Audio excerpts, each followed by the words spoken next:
You ask Tiger to solve. This deals with linear equations with one unknown. The final result is x equals 3. Let's solve it step by step.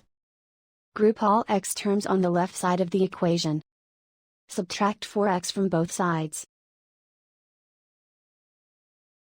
Group like terms. Simplify the arithmetic. Group like terms.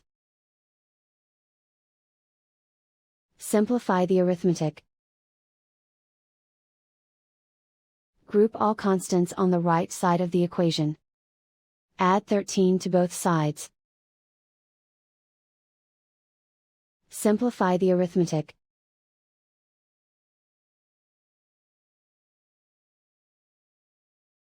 Isolate the x. Divide both sides by -2. Cancel out the negatives.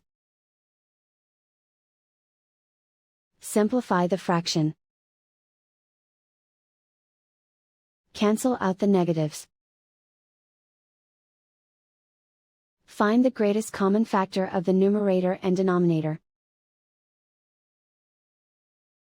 Factor out and cancel the greatest common factor. And so the final result is x equals 3.